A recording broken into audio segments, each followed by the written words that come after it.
말씀의 제목은 세례 요한의 순교입니다. 14절 보면 이에 예수의 이름이 드러난지라 헤롯 왕이 듣고 이르되 이는 세례 요한이 죽은 자 가운데서 살아났도다. 이러므로 이런 능력이 그 속에서 일어나느니라 하고, 어떤 이는 그가 엘리야라고 하고 또 어떤 이는 그 선지자 옛 선지자 중에 하나 같다 하되, 이에 예수의 이름이 드러났다 그랬는데 그 위의 내용이죠.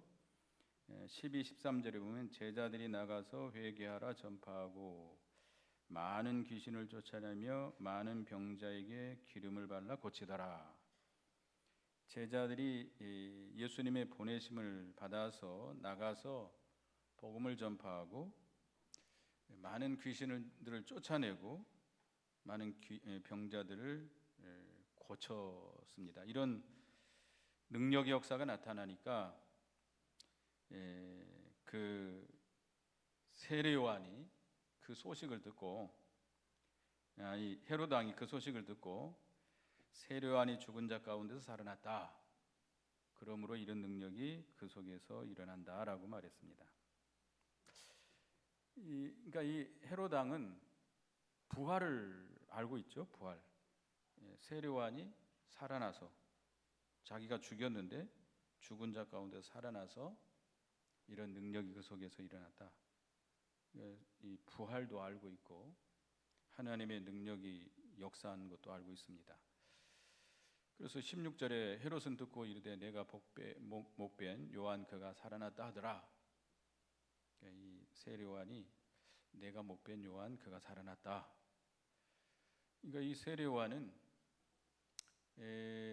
자기가 의로운 세례 요한을 죽인 것을 늘 가책을 느끼고 있는 거죠. 그래서 그 죄로 인해서 늘 두려워하고 불안과 공포에 쌓여 있는 겁니다. 그러니까 어떤 그런 예수님의 능력 역사가 나타나는 것을 듣고 혹시 그것과 내가 세례 요한을 죽인 것과 연관이 있지 않는가라고 생각하고 있는 것이죠. 잠언 28장 1절에 보면 악인은 쫓아오는 자가 없어도 도망하나 의인은 사자와 같이 담대하니라. 악을 행하는 자들은 쫓아오는 자가 없어도 도망친다. 죄를 짓는 사람들은 이 경찰 제복을 입은 사람만 봐도 두근거리고 피해간다고 그러죠. 죄를 지면 그렇잖아요. 우리 옛날에 이 교회 봉고차를 몰고 다니면 이쪽 1차선으로 가면 안 됩니다. 옛날에 이 호남선이 지금도 4차선인가요? 4차선인데 1차선으로 가면 저기서 이렇게 커브길에서 경찰들이 기다리고 있다가 잡아서 딱지를 끊어요. 그러니까 이제 조금 과속을 하거나 좀 바빠서 1차선으로 가게 되면 저기 앞에 제복 입은 사람만 봐도 어떻게 하죠? 브레이크를 꽉 잡죠. 자기가 잘못하고 있으니까. 그러니까 잘못을 하고 있는 사람은 이렇게 평안하지 못합니다. 두려워요. 공포 속에 살아요. 죄를 지면 안 됩니다. 죄를 지었으면 어떻게 해야 되겠죠? 회개해야 되겠죠. 17절에 보면 전에 헤롯이 자기 동생 빌립의 아내 헤로디아에게 장가든 거로 이 여자를 위하여 사람을 보내서 요한을 잡아오게 가두었으니 이는 요한이 헤롯에게 말하되 동생이 아내를 취한 것이 옳지 않다 하였습니다. 이 전에 헤롯, 그러니까 여기서 말하는 헤롯, 오늘 본문에서 말하는 헤롯은 그 대헤롯의 아들입니다. 그러니까 대헤롯 하면 그러니까 헤롯 왕, 제일 먼저 된 헤롯 왕이겠죠. 이 대헤롯은 예수님이 탄생하실 때 베들레헴에서 탄생했잖아요. 그때 그 동방 박사들이 와가지고 예수님이 그리스도가 어디서 나겠느냐라고 물어봤을 때 베들레헴에서 난다라고 서기관들이 가르쳐 줬어요. 그래서 헤롯 왕은 그 예수를 죽이려고 했었던 것이죠. 근데 하나님께서 아시고 그를 애굽으로 피신시켰고 그 헤롯 왕이 그 베들레헴 근처에 있는 그 아이들을 많이 죽였습니다. 그 헤롯, 그 대헤롯의 아들이 바로 이 헤롯 안디바스, 여기 나오는 안디바스 대헤롯의 아들 안디바스, 그러니까 헤롯 2세라고 말할 수 있겠죠. 그가 자기 동생 빌립의 아내를 빼앗아 가지고 자기 아내로 삼았습니다. 그러니까 자기 동생 빌립은 이복 동생이라고 그럽니다. 이복 동생인데 아마 헤로디아가 아주 예뻤는지 모르겠어요. 그 여자를 자기 아내로 삼은 거죠. 그러니까 이 헤로디아라고 하는 여자는 이렇게 참 음란하고 아주 잔인한 여자입니다. 처음에는 자기 삼촌, 그러니까 이 헤로디아는 헤롯 안디바스의 조카의 조카. 족보가 그래요. 참 이 헤롯 왕 가문의 혼인이 얼마나 불륜에 쌓여 있는가를 알 수 있죠. 추악하죠. 자기 외삼촌하고 결혼하고 또 거기서 이혼하고 또다시 다른 외삼촌에게 시집을 간 겁니다. 근데 이 세례 요한은 그것에 대해서 책망을 했습니다. 이 헤롯 왕이 가가지고 동생의 아내를 취한 것이 옳지 않다라고 이렇게 생명을 내놓고 책망을 했습니다. 그로 인해서 헤롯 왕이 이 세례 요한을 감옥에 가두게 된 겁니다. 그래서 19절에 보면 헤로디아가 요한을 원수로 여겨 죽이고자 하되 하지 못한 것은 헤롯이 요한을 의롭고 거룩한 사람으로 알고 두려워하여 보호하며 또 그의 말을 들을 때 크게 번민하면서도 달갑게 들음이러라. 이 헤로디아라고 하는 이 여자는 그 세례 요한의 책망을 들을 때 회개하지 않고 세례 요한을 어떻게 하려고 했어요? 죽이려고 했어요. 원수로 여겨서 죽이려고 했어요. 자기의 죄를 책망하니까 하나님의 선지자, 하나님의 사람 세례 요한을 원수로 여기고 죽이려고 한 겁니다. 우리는 책망을 받을 때 물론 책망을 받으면 기분이 좋을까요? 나쁠까요? 좋지 않죠. 아무리 윗사람이라 그래도 책망받는 걸 좋게 여길 사람은 없습니다. 물론 책망받을 때는 좀 기분이 나쁠 수 있어요. 저도 목사인데 제가 이제 젊었을 때 우리 스승 목사님이 가끔 불러다가 이런 일 있었나? 라고 물어봅니다.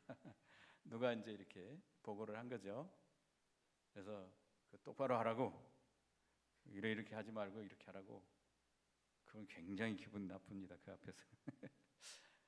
하면서도 기분이 나빠요. 나도 뭐죠? 나도 목사지요. 아무리 스승이지만. 그리고 또 한쪽 말만 듣고 왜 한쪽 말만 듣고 이렇게 책망을 합니까? 자세히 양쪽 말을 들어보시든지 이렇게 하고 나한테 의견을 물어보시고 이렇게 책망을 하시든지 해야 되는데 한쪽 말 듣고 무조건 불러다가 책망부터 하세요. 기분은 좋지 않아요.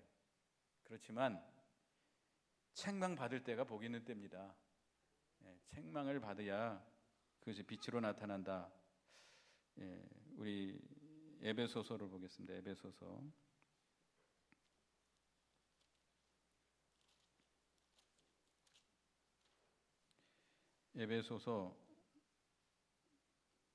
5장 13절. 에베소서 5장 13절. 에베소서 5장 13절 읽어보겠습니다. 읽어본다. 시작. 그러나 책망을 받는 모든 것은 빛으로 말미암아 드러나느니 드러나는 것마다 빛이니라.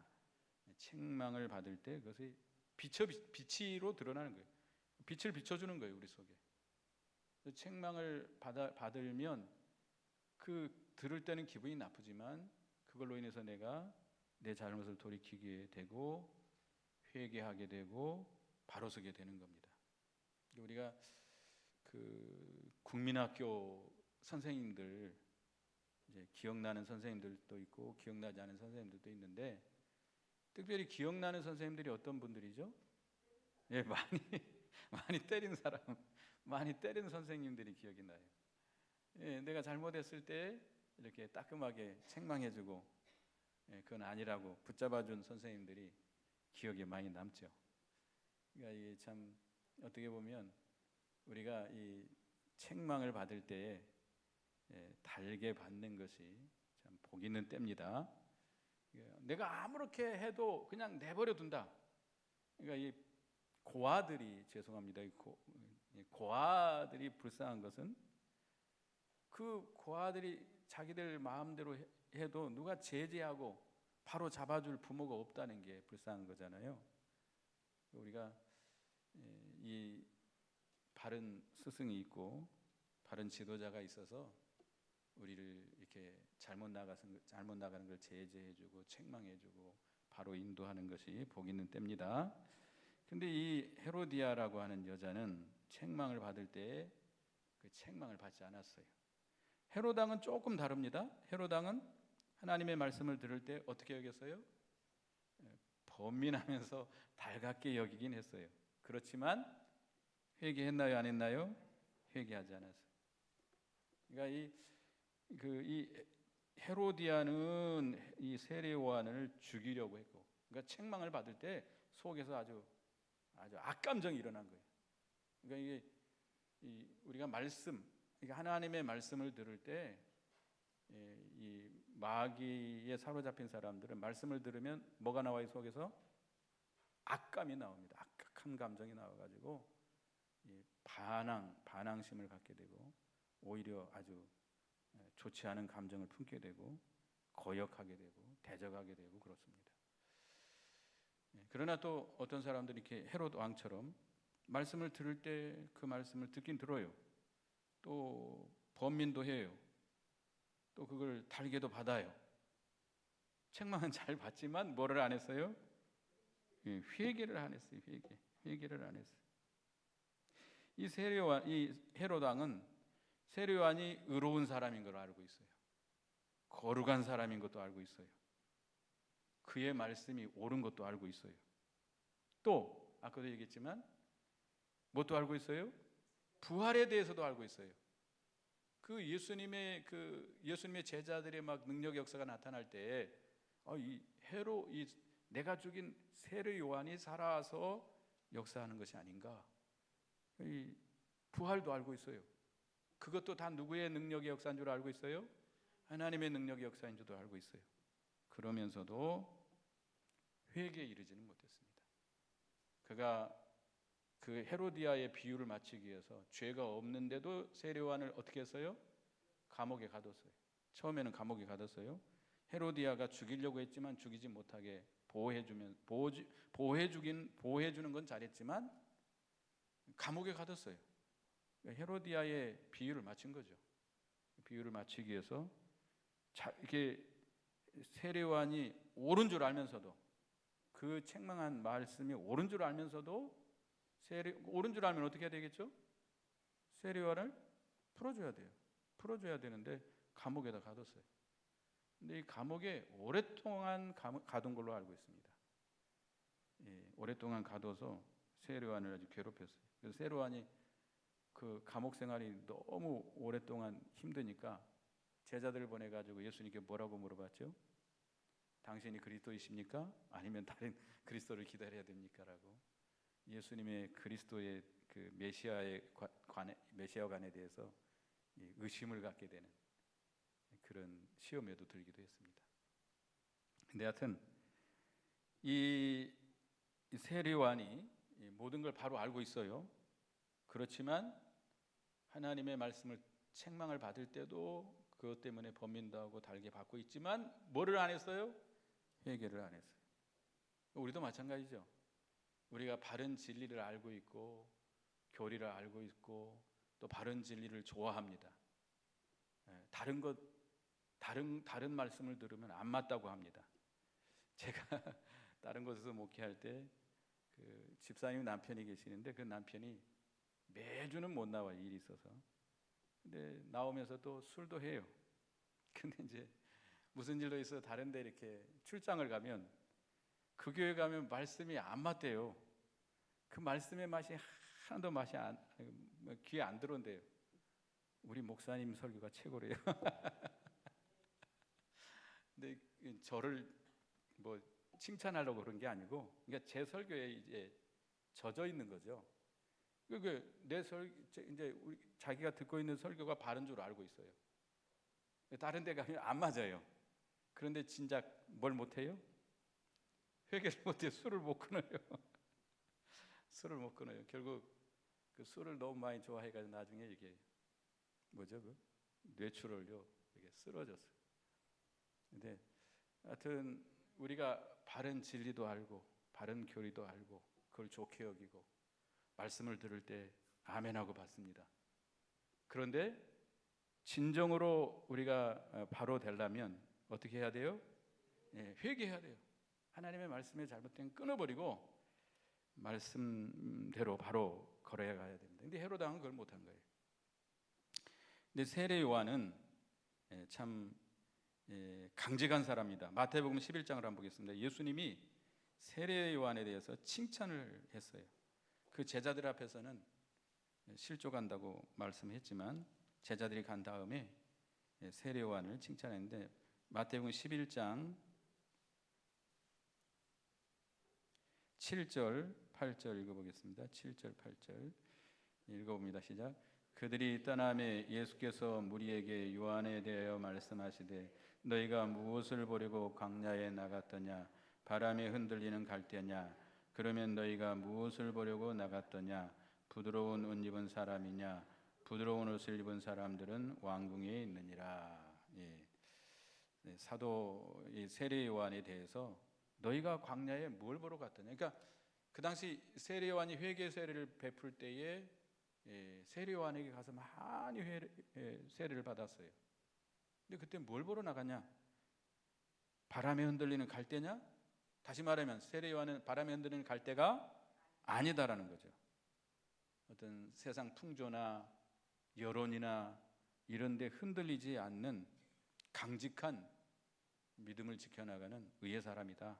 또 부드러운 옷을 입은 사람들은 왕궁에 있다. 부드러운 옷, 출세하고 자기가 자기의 어떤 부를 위해서 세상 권세에 아부하는 그런 사람이 아니다 이거예요. 의를 위해서 뭘 내놓는 사람이에요? 생명을 내놓는 그런 극강담대한 의로운 자다라고 예수님께서 이렇게 칭찬을 했습니다. 우리도 헤롯 왕과 같은 사람이 되서는 안 돼요. 헤롯 왕과 같은 그런 사람이 되지 말아야 됩니다. 물론 헤로디아와 같은 사람은 정말 저주받은 사람이겠죠. 헤롯 왕과 같은 사람이 되서는 안 되고 우리는 누구와 같은 사람이 돼야 돼요? 세례 요한과 같은 사람이 돼야 돼요. 어떤 사람 앞에서 우리가 신앙생활하지 말고 세상 풍조에 여론에 흔들리지 말고 우리는 또 권세의 아부에서 자기 유익을 얻으려고 하지 말고 강직한 의를 위해서 생명을 내놓고 나가는 강직한 믿음의 사람이 되어야 되겠습니다. 근데 21절에 보면 마침 기회가 좋은 날이 왔으니 헤로디아에게 좋은 기회가 온 거죠. 마귀가 딱 헤로디아를 붙들고 세례 요한을 죽일 수 있는 좋은 기회가 생겼습니다. 곧 헤롯이 자기 생일에 대신들과 천부장들과 갈릴리의 귀인들로 더불어 잔치할세. 헤로디아의 딸이 친히 들어와 춤을 추며 헤롯과 그와 함께 앉은 자들을 기쁘게 한지라. 왕이 그 소녀에게 이르되 무엇이든지 내가 원하는 것을 내게 구하라 내가 주리라 하고. 헤롯 왕이 자기가 생일을 당해가지고 많은 음식을 차려놓고 대신들, 천부장들, 갈릴리의 귀인들, 권세 있는 사람들이죠. 권세 있는 사람들을 다 불러 모아놓고 잔치를 벌입니다. 잔치를 벌이고 아마 술 취하고 방탕했겠죠. 그러다 결국은 그 헤로디아의 계략에 넘어가서 자기가 의롭게 생각하는 세례 요한을 목베어 죽이는 이런 죄에 빠지고 말았습니다. 이 헤롯 왕이 결국은 방탕하고 연락하다가 이런 죄에 빠진 거예요. 그래서 우리 예수 믿는 사람들은 술 취하면 안 돼요. 방탕하면 안 돼요. 술 취한다는 거 실제로 우리가 술에 취하면 안 되겠지만 어디에 취하면 안 돼요? 세상에 취하면 안 돼요. 세상 락, 세상 일, 세상 모든 것에 취해버리면 안 돼요. 거기에 정신을 다 잃어버리고 거기에 빠져 돌아가면 마귀의 시험에 걸립니다. 정신을 차려야 돼요. 거기에 빠지면 안 돼요. 거기 빠져가지고 그죠? 믿음도 말씀도 하나님도 다 잃어버리고 거기 빠져 돌아가면 안 된다. 우린 절제할 줄 알아야 되고 믿음의 길을 걸어갈 수 있도록 힘써야 됩니다. 디모데전서 5장 5절에 보면 일락을 좋아하는 자는 살았으나 죽었느니라. 일락을 좋아하는 자는 살았으나 죽었다. 다니엘 5장에 보면 벨사살 왕이 나옵니다. 느부갓네살 왕의 후임이죠. 이 벨사살 왕이 죽임을 당하고 망하게 되는데 그 바벨론 왕이 결국 바벨론 나라가 망하게 돼요. 벨사살 왕이 뭐하다 그렇게 됐죠? 잔치를 벌이다가 술 취하고 술 마시고 이 기름진 거 먹고 마시고 거기다가 뭐까지 가져다가 마셨어요? 예루살렘에서 가져온 성전 기명들에게 거기다 술을 채우고 마시고 우상들을 찬양하고 거기다 영광을 돌리다가 결국 그 벨사살 왕이 죽임을 당하고 그 바벨론 나라는 망하게 됩니다. 우리는 세상 방탕에 빠지지 말고 술 취하거나 세상에 취해서는 안 됩니다. 항상 우리는 깨어 근신해야 되겠습니다. 근데 이 헤로디아의 딸이 들어와 가지고 춤을 추는데 헤롯과 그와 함께한 자들이 기뻐했다 그랬어요. 왕이 그래서 그 소녀에게 네가 무엇인지 원하는 것을 구하라 내가 주리라. 23절에 또 맹세하기를 무엇인지 네가 내게 구하면 나라의 절반까지라도 주리라. 그가 나가서 그 어머니에게 말하되 내가 무엇을 구하리이까? 그 어머니가 이르되 세례 요한의 머리를 구하라 하니 그가 곧 왕에게 급히 들어가 구하이르되 세례 요한의 머리를 소반에 얹어 곧 내게 주기를 원하옵나이다 하니. 이 헤롯 왕이 자기 헤로디아의 딸 그에게 네가 무엇을 구하든지 내가 다 주겠다. 나라의 절반까지도 주겠다라고 말합니다. 이거는 술 취하고 방탕한 가운데 망언한 거예요. 이 헤롯 왕은 왕이지만 꼭두각시예요. 아무 권한이 없어요. 지금 이 유대 나라는 누구의 치하에 있는 거죠? 로마 황제 가이사의 치하에 있는 거예요. 그 당시에 이 유대 지역이나 그 다른 지역의 그 왕들은 분봉왕이에요. 그냥 여기 시키면 시키는 대로 해야 돼. 권력이 없어요. 이 로마의 황제가 허락하지 않으면 자기가 아무리 다스리는 영토 하나라도 움직일 수 없어요. 그러니까 이 헤롯 왕은 망언을 한 겁니다. 망언을 한 거예요. 이 술 취해 가지고 정신을 잃고 일시적인 즐거움에 빠져 가지고 잘못 말한 겁니다. 근데 헤로디아가 기회를 얻어 가지고 그 딸에게 세례 요한의 머리를 구하라라고 말합니다.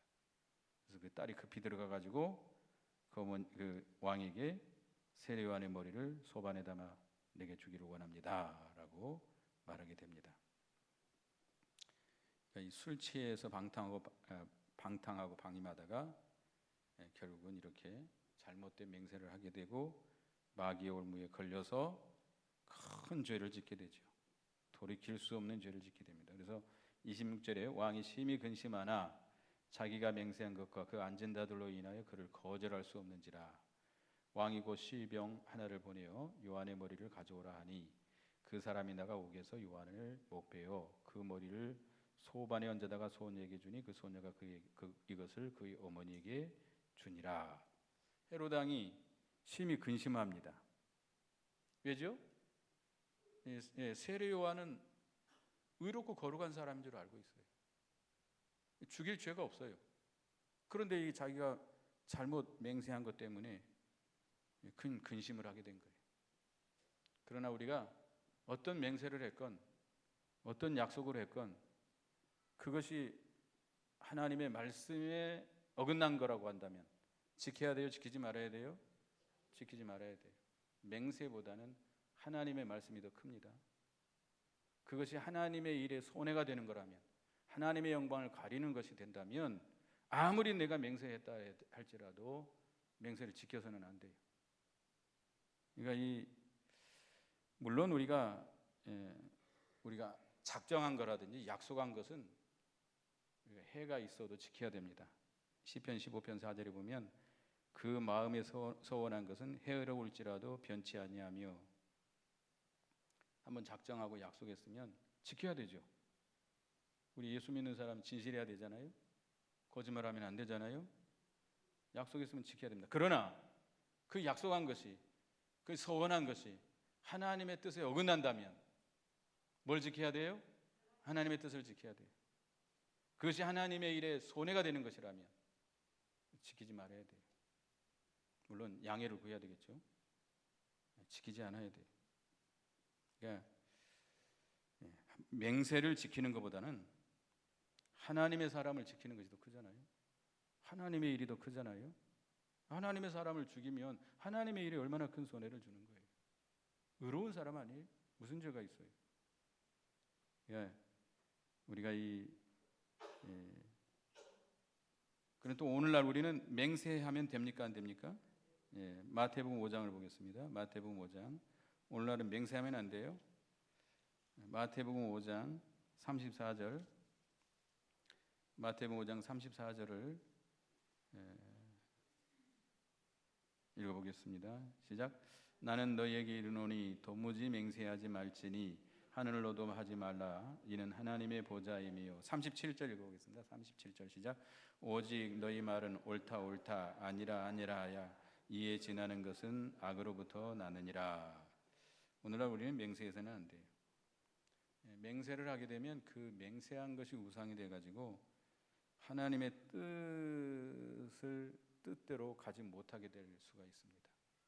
그래서 우리는 맹세를 하면 안 돼요. 내가 꼭 죽어도 그렇게 하겠습니다. 그렇게 해서는 안 돼요. 그래서 기도해 보겠습니다. 정도. 기도해 보겠습니다. 꼭 그렇게 하겠습니다. 그렇게 할 필요는 없어요. 애매한 경우에 꼭 이렇게 하겠다 저렇게 하겠다 할 필요 없어요. 하나님의 뜻이 중요한 거잖아요. 오늘날 우리는 맹세해서는 안 됩니다. 또 여기 보면 이 왕이 그 앉은 자들로 인해서 거절할 수 없었다. 자기 위신이죠, 위신. 내가 이렇게 한번 말을 꺼냈는데 지키지 않으면, 지금 요 밑에 있는 같이 앉아 있는 사람들은 다 어떤 사람들이죠? 다 권세 있는 사람들이에요. 물론 자기 밑에 있지만 권세가 있는 사람들입니다. 그들 앞에서 내가 말을 꺼냈는데 그걸 안 지켰다. 그러면 이 신임을 잃게 되잖아요. 위신이 다 떨어지게 되잖아요. 자기 권위가 다 땅에 떨어지게 되잖아요. 그래서 할 수 없이 이 세례요한을 죽인 건데, 우리는 이 헤로단과 같이 돼서는 안 됩니다. 자기와 자기 위신이 우상이 된 거예요. 자기 자신, 자기 위신, 자기 자존심, 자기의 어떤 그런 권위 때문에 옳은 것을 옳다 하고 따라가지 못한다면 그것은 큰 죄를 짓게 되는 것입니다. 이 헤롯 왕은 영원한 큰 죄를 짓게 된 거예요. 그래서 우리가 사람 앞에서 무시를 당하고 우리가 권위가 땅에 떨어질지라도 우리는 하나님의 뜻을 지켜나가야 됩니다. 내가 아무리 그렇게 하겠다고 말을 했다 할지라도 그것을 행하게 되면 하나님의 뜻이 어그러지고 하나님의 일에 손해가 된다면 지키지 말아야 돼요. 지키지 말아야 돼요. 내가 욕을 얻어먹고 사람들에게 발핌을 당할지라도, 내가 쇠해질지라도 우리는 하나님의 일이 더 크고, 사람보다도 누가 더 두려운 거죠? 하나님이 더 두려운 거예요. 이 헤롯 왕이 세례요한을 죽이지 않았다면, 자기가 맹세한 것이나 그 자기와 함께한 사람들 때문에 이렇게 죽이지 않고 세례요한을 죽이지 않았더라면 하나님이 기뻐했을 거예요. 그리고 하나님이 더 이 헤롯 왕을 높여줬을 겁니다. 그리고 그 자기를 죽이려 하는 그 마귀 역사를 하나님이 다 멸하셨을 거예요. 그래서 우리는 어떤 자신의 위신, 명예, 이거보다도 뭐가 더 중요해요? 하나님의 뜻이 더 중요하고, 하나님이 더 중요하고, 하나님의 영광이 더 중요하고, 하나님의 일이 더 중요한 거예요. 아무리 그게 내 생각이 옳다 생각할지라도 그것이 하나님의 일에 손해가 된다면, 하나님의 영광이 가려진다면 우리는 그걸 하지 말아야 됩니다.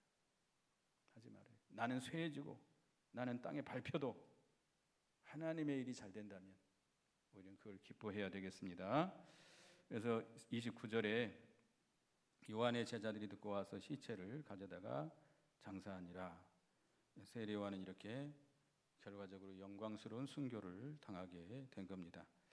세례 요한은 하나님이 자기에게 주신 사명, 자기의 달려갈 길을 다 달려간 것이고, 마지막에는 자기의 생명까지, 자기 목숨까지도 하나님 앞에 바치는 영광스러운 순교의 반열에 앉게 됐습니다. 왜 천국에 가면 순교의 자리가 다르다 그러잖아요. 순교자들이 앉은 자리가 달라요. 특별 좌석에 앉게 됩니다. 그럼 아무나 순교 당할 수 있을까요? 하나님이 예정된 자만 당할 수 있습니다. 어떤 사람은 순교 당할까 봐 걱정하는 사람이 있어요. 걱정하지 마세요. 여러분, 순교 당할 만한 어떤 자격이 있어야 될 거 아니에요. 그래도 혹시 내가 믿음 지키다가 잡혀 죽지는 않을까 염려하지 마세요. 잡혀 죽는다면 가장 영광스러운 거 아닙니까? 그래서 우리는 이 세례 요한, 헤롯 왕과 같은 그런 나약한 자가 되서는 안 되겠습니다. 우리는 누가 같은 자가 돼야 돼요?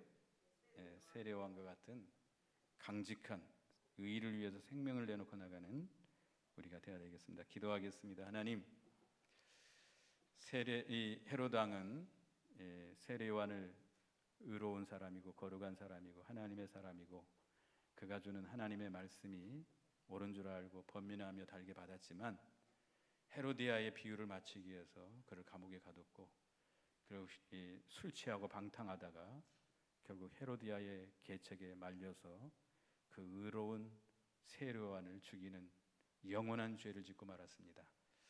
우리가 아무리 맹세한 것이라 할지라도, 또 사람들 앞에서의 어떤 위신이 땅에 떨어진다 할지라도 우리는 하나님의 뜻을 지키는 것이 더 중요하고, 사람들보다 하나님이 더 두려운 것을 알고 우리가 하나님을 위해서, 하나님의 영광을 위해서 사는 저희가 되게 하시고, 하나님의 뜻을 더 귀히 여기고 지켜나가는 저희가 되게 해 주시옵소서. 세례 요한과 같이 우리 의를 위해서 생명을 내놓고 믿음을 지키는, 그래서 하나님의 나라에서 특별한 보좌에 앉는 저희가 되게 해 주시옵소서. 예수님의 이름으로 기도드리옵나이다. 아멘.